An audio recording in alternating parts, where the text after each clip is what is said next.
This is Pragati Khandelwal. Welcome to Freeman Excellence. इस video में हम क्लास 10 केमिस्ट्री का lesson 1 chemical reactions and equations में एक्टिविटी 1.4 को स्टार्ट करेंगे। और हमने हमारे प्रीवियस वीडियो में combination reaction, exothermic reaction and activity 1.3 complete की थी। अब इस वीडियो में हम एक्टिविटी 1.4 स्टार्ट करेंगे। So let's start activity 1.4। हमें एक्टिविटी स्टार्ट करते हैं तो सबसे पहला हमारा एम आता है, जो कि एम होता है ऑब्जेक्टिव। हम इस एक्टिविटी को क्यों परफॉर्म कर रहे हैं, हमारा ऑब्जेक्टिव क्या है इस एक्टिविटी को परफॉर्म करने का।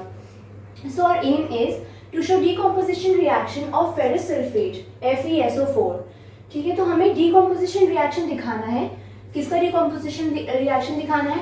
फेरस सल्फेट का, जिसका केमिकल फॉर्मूला होता है FeSO4।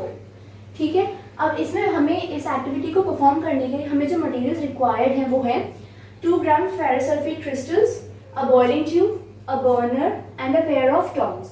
तो ये 4 चीज़ें हमें लगेंगी इस एक्टिविटी को परफॉर्म करने के लिए। फेरस सल्फेट क्रिस्टल्स 2 ग्राम्स, एक बॉइलिंग ट्यूब लगेगा, एक बर्नर लगेगा and a pair of tongs. Procedure: take 2 gram ferrous sulphate crystals in a dry boiling tube. अब हमें फेरस सल्फेट जो क्रिस्टल्स हैं 2 ग्राम जो हमने अमाउंट लिया था, उसे हम एक ड्राई बॉइलिंग ट्यूब में डालेंगे और फिर उसे हीट करेंगे बर्नर पे, और उस बॉइलिंग ट्यूब को हम टॉन्ग्स से पकड़ेंगे। ठीक है, सीजर टाइप का ही होता है टॉन्ग्स, बट वो बेसिकली किसी चीज़ को होल्ड करने के पर्पस में यूज़ होता है। तो ये 2 स्टेप हो गए हमारे। Take 2 gram ferrous sulphate crystals in a dry boiling tube. ठीक है, बॉइलिंग ट्यूब में किसी भी टाइप का कोई मॉइस्चर नहीं होना चाहिए, वो बॉइलिंग ट्यूब ड्राई होना चाहिए। सेकेंड है हमारा heat the boiling tube over the flame of a burner. अब हम उस बॉइलिंग ट्यूब को हीट करेंगे बर्नर के ऊपर and we'll hold it with a pair of tongs. अब इसका केमिकल रिएक्शन है हमारा FeSO4। ये जब हीट अब्जॉर्ब करता है तो इसे हम ऐसे ट्राइंगल से भी दिखा सकते हैं, या फिर हीट लिख सकते हैं एरो के ऊपर, या फिर अगर ये दोनों नहीं लिखना तो रिएक्शन के एंड में माइनस हीट लिखते हैं। तो मतलब ये 3 चीज़ें एक ही चीज़ को सिम्बलाइज करती हैं। FeSO4 जब वो हीट अब्जॉर्ब करता है, जब वो हीट किया जाता है तो वो ब्रेक डाउन हो जाता है Fe2O3 में, SO2 में एंड SO3 में। ठीक है, ये इसके प्रोडक्ट्स होते हैं। तो Fe2O3 ब्राउन कलर का होता है एंड FeSO4 हमारा ग्रीन कलर का होता है and it is solid in state. तो जो सॉलिड रिएक्टेंट है हमारा, एक ही रिएक्टेंट है ferrous sulphate which is green in colour. तो जब हम इसे हीट प्रोवाइड करते हैं तो ये टूट जाता है, एक ब्राउन कलर का कंपाउंड देता है which is also solid in state, and that brown colour compound is Fe2O3 ferric oxide plus SO2 and SO3, और ये दोनों गैस हैं। ठीक है, तो SO2 का केमिकल नेम है sulphur dioxide, DI, sulphur dioxide, and इसका नेम है सल्फर ट्राइऑक्साइड, TRI। इसमें 2 ऑक्सीजन के एटम्स हैं, इसलिए 2 के लिए हम डाई बोलते हैं, इसलिए सल्फर डाइऑक्साइड आया। यहाँ पे 3 एटम्स हैं ऑक्सीजन के, तो सल्फर ट्राइऑक्साइड आया। और माइनस हीट या फिर ऐसे इन दोनों में से रिप्रेजेंट कर सकते हैं, तो ये हमारी केमिकल रिएक्शन हो गई। अब इस रिएक्शन से हमारे क्या ऑब्जर्वेशंस निकली हैं वो देखते हैं। Ferrous sulphate decomposes to Fe2O3, SO2 and SO3, where Fe2O3 is a solid, whereas SO2 and SO3 are gases. तो जो फेरस सल्फेट है वो डिकम्पोज हो जाता है फेरिक ऑक्साइड में, सल्फर डाइऑक्साइड में एंड सल्फर ट्राइऑक्साइड में, where Fe2O3 means ferric oxide is a solid compound, whereas SO2 and SO3 are gaseous in state. तो ये हमारी फर्स्ट ऑब्जर्वेशन हो गई। और सेकेंड ऑब्जर्वेशन है हमारी colour of FeSO4 crystal changes. तो जो कलर है FeSO4 का वो चेंज हो जाता है। ये हमने इधर भी देखा कि जब ये ग्रीन कलर का है, FeSO4 ग्रीन कलर का है, फिर जब ये हीट अब्जॉर्ब करता है तो ये ब्राउन कलर का फेरिक ऑक्साइड देता है। मीन्स ब्राउन कलर के कंपाउंड में ब्रेक होता है और वो ब्राउन कलर का कंपाउंड फेरिक ऑक्साइड है। तो इसमें चेंज इन कलर भी हो रहा है। अब मैं बता दूं एक चीज़ कि जैसे यहाँ पे मैंने केमिकल फॉर्मूलेस लिखे हैं, जितने भी 3 कंपाउंड्स हैं, तो मैंने 1 2 3 4 कंपाउंड्स हैं, तो 4 के मैंने केमिकल फॉर्मूलेस लिखे हैं। बट एग्जाम में आप ऐसे नहीं लिखेंगे, आप एग्जाम में पहले केमिकल नेम लिखेंगे और ब्रैकेट में फिर जैसे यहाँ केमिकल नेम लिखा है फिर ब्रैकेट में केमिकल फॉर्मूला लिख देंगे। ठीक है, जिससे टीचर को भी क्लियर हो जाएगा कि आपको केमिकल नेम भी पता है, साथ में केमिकल फॉर्मूला भी पता है। तो ये हमारी फर्स्ट ऑब्जर्वेशन है। सेकेंड ऑब्जर्वेशन भी देख ली कि जो फेरस सल्फेट ग्रीन कलर का है, जब वो टूटता है है, हीट अब्जॉर्ब करके वो टूटता है 3 कंपाउंड्स में, तो उसमें से एक कंपाउंड वो फेरिक ऑक्साइड देता है, सॉलिड होता है वो स्टेट में, और ब्राउन कलर का कंपाउंड होता है वो। अब इससे कंक्लूजन जो निकला है वो हमारा मेन कंक्लूजन है, मतलब पूरी एक्टिविटी में सबसे मेन हमारा कंक्लूजन है, क्योंकि जो हम नेक्स्ट वीडियो में पढ़ेंगे डीकम्पोजिशन रिएक्शन, वो उसकी ये कंक्लूजन इसकी डेफिनेशन फॉर्म करता है। सो डीकम्पोजिशन रिएक्शन है हमारा a reaction in which a single reactant, ठीक है, single reactant breaks down into 2 or more simple products is known as a decomposition reaction.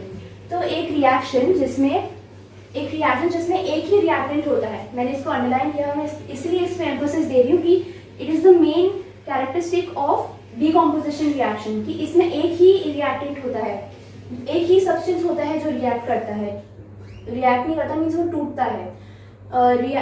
Single reactant, only single reactant is present and it breaks down into 2 or more simple product, फिर वो 2 से ज़्यादा products में टूट जाता है।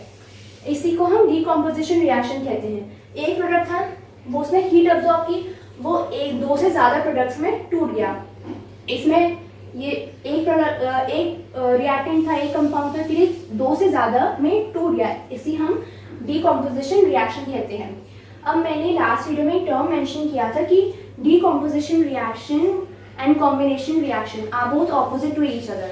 तो वो क्यों मेंशन किया था, वो इसलिए था क्योंकि इसमें एक रिएक्टेंट होता है और वो 2 और मोर कंपाउंड्स में टूट जाता है, वेयरएज कॉम्बिनेशन रिएक्शन में 2 से ज़्यादा रिएक्टेंट्स होते हैं और वो मिलके एक कंपाउंड का फॉर्मेशन करते हैं।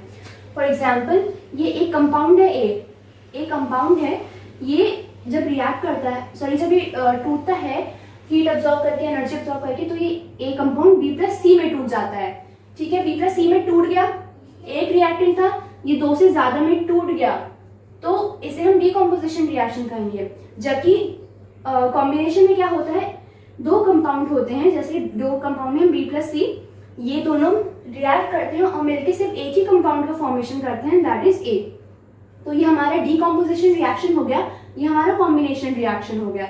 ये डिफरेंस होता है कॉम्बिनेशन और डीकम्पोजिशन रिएक्शन में, और इसीलिए इन दोनों रिएक्शन को एक दूसरे को ऑपोजिट कहा जाता है। अब एक चीज़ और कि यहाँ पे ग्रीन कलर, ये फेरस सल्फेट ग्रीन से ब्राउन में क्यों चेंज हो गया, तो फेरस सल्फेट में वाटर ऑफ क्रिस्टलाइजेशन मॉलिक्यूल्स रहते हैं। वाटर ऑफ क्रिस्टलाइजेशन हम सेकेंड चैप्टर में पढ़ेंगे, बट जैसे ये FeSO4 है, तो इसमें .7H2O मीन्स इसमें fix number of water molecules रहते हैं, इसे ही वाटर ऑफ क्रिस्टलाइजेशन कहते हैं। इसमें 7 वाटर मॉलिक्यूल्स हैं और इन्हीं वाटर मॉलिक्यूल्स के कारण इसका कलर ग्रीन है। जब ये इसको हीट देते हैं तो ये 7H2 जो 7 मॉलिक्यूल्स हैं H2 के, ये वेपराइज हो जाते हैं, इससे फिर ये FeSO4 में कन्वर्ट हो जाता है, FeSO4 में कन्वर्ट हो जाता है, फिर ये फर्दर जब इसको हीट प्रोवाइड करते हैं तो ये फेरिक ऑक्साइड में टूट जाता है, ferric oxide SO2 and SO3 में टूट जाता है। तो इसीलिए इसका कलर ग्रीन था, और जब हम इसको हीट देते हैं, जब ये वेपराइज हो जाता है, इवेपोरेट हो जाता है, तब ये ब्राउन कलर में कन्वर्ट हो जाता है। इससे 7H2 उड़ गया, फिर ये इसमें कन्वर्ट हो गया Fe2O3 में, जो कि ब्राउन कलर का हो जाता है, ठीक है। इसी कारण ये इसमें चेंज इन कलर आया। और अगर हम जैसे FeSO4 में दोबारा 7H2 मॉलिक्यूल्स दें तो ये वापस अपना ओरिजिनल कलर रीगेन कर लेगा। इसी कारण हमारा ये इनमें चेंज ऑफ कलर भी एक ऑब्जर्वेशन दिखी थी हमें।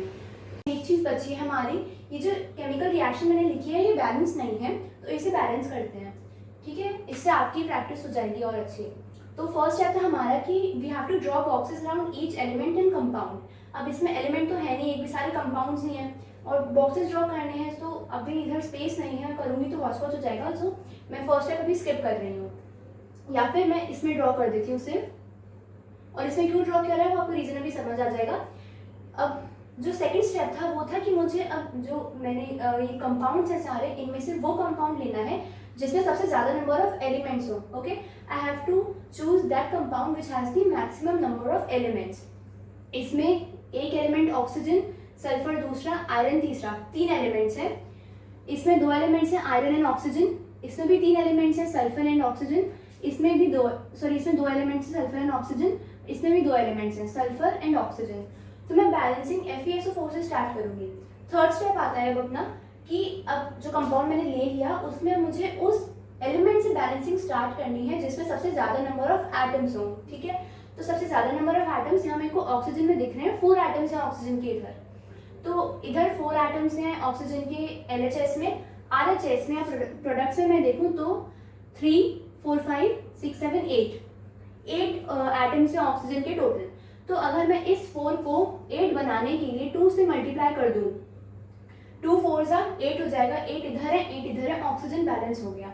अब जब ये 2 मल्टीप्लाई हुआ तो ये आयरन से भी हुआ है, सल्फर से भी हुआ है और ऑक्सीजन से तो हो ही गया, तो ऑक्सीजन बैलेंस हो गया। अब सल्फर पे आते हैं। सल्फर यहाँ पे 2 एटम्स हो गए, 2 से मल्टीप्लाई करने के बाद 2 एटम्स हो गए। इधर देखिए सल्फर की 2 एटम्स हैं क्या, एक इधर एटम है एक इधर है, 2 हो गए। एक SO2 में सल्फर का एक एटम है और SO3 में भी सल्फर का एक एटम है, तो टोटल 2 एटम्स हो गए सल्फर के। तो सल्फर बैलेंस है अपना। अब आयरन के आते हैं। आयरन भी 2 से मल्टीप्लाई हो गए, Fe के 2 एटम्स हो गए, आयरन के 2 एटम्स हो गए। RHS में देखते हैं तो Fe के यहाँ पे 2 एटम्स हैं, तो मेरी पूरी केमिकल इक्वेशन बैलेंस्ड है। इसलिए मैंने सिर्फ इसमें ही बॉक्स ड्रॉ किया था ताकि ये इसमें हमें चेंजेस करने थे, इसमें हमें 2 से मल्टीप्लाई करना था। और अगर मैं बॉक्स ड्रॉ नहीं करती, सिंपल डायरेक्टली Fe लिख देती 2FeSO4, तो हो सकता है कि कुछ लोगों को लगता है कि जो 2FeSO4 ये ऑलरेडी रिएक्शन में मेंशन था। जब ये रिएक्शन हुआ तो ऑलरेडी 2 से मल्टीप्लाई था, 2 एलिमेंट्स थे, सॉरी 2 एटम्स थे, आयरन के 2 एटम्स थे सल्फर के और 8 एटम्स थे ऑक्सीजन के। लेकिन नहीं, हमने बैलेंस जब किया है तब इसमें 2 लगाया है, पहले से इक्वेशन में 2FeSO4 नहीं था। अब सेकेंड, तो ये जो मेन पॉइंट्स थे वो बता दिए। एक पॉइंट और बचा है कि ये जो रिएक्शन है इसे हम एंडोथर्मिक रिएक्शन भी बोलते हैं। एंडोथर्मिक मीन्स जिसमें हीट अब्जॉर्ब होती है, एनर्जी अब्जॉर्ब होती है, एनर्जी इन्वॉल्व होती है। एक्सोथर्मिक में क्या पढ़ा था हमने लास्ट वीडियो में, प्रीवियस वीडियो में, कि हीट इवॉल्व होती है हीट एक्सोथर्मिक में, और इन्वॉल्व होती है या अब्जॉर्ब होती है एंडोथर्मिक में। तो ये रिएक्शन है एंडोथर्मिक का, क्यों, इसमें हीट इन्वॉल्व हो रही है, अब्जॉर्ब हो रही है। FeSO4 हीट अब्जॉर्ब करता है तभी 7 मॉलिक्यूल्स ऑफ वाटर वेपराइज होते हैं, तभी उसके बाद ही फिर ये इनमें टूटता है ना। अगर ये हीट अब्जॉर्ब नहीं करता तो क्या डिकम्पोजिशन रिएक्शन होता, नहीं होता।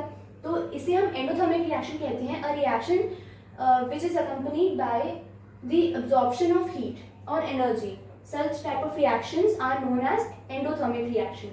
और इसके एकदम ऑपोजिट एक्सोथर्मिक रिएक्शन है, वो हमने प्रीवियस वीडियो में देख ही लिया था। तो इसे हम एंडोथर्मिक रिएक्शन भी कहेंगे। इसे माइनस हीट करके भी रिप्रेजेंट कर सकते हैं, एरो के ऊपर ट्रायंगल का सिंबल, या फिर हीट लिख सकते हैं। तीनों चीज एक ही चीज को इंडिकेट करती हैं कि इसमें हीट अब्जॉर्ब हो रही है, मीन्स ये एंडोथर्मिक रिएक्शन है, ठीक है। सो ये एंडोथर्मिक रिएक्शन हमने समझ लिया इस एक्टिविटी में। इस एक्टिविटी में एंडोथर्मिक रिएक्शन समझा, एक्टिविटी 1.4 तो समझी, और डीकम्पोजिशन रिएक्शन की डेफिनेशन लिखी। तो इस वीडियो में भी हमने 3 चीज़ों को कवर किया। एंड इन नेक्स्ट वीडियो हम decomposition reaction and it's type पढ़ेंगे। And if you have any doubt regarding this activity or the points we covered, you can put your doubts in the comment section. I'll definitely answer to all your queries. Thank you for watching this video, and for more videos please subscribe to my channel Freeman Excellence.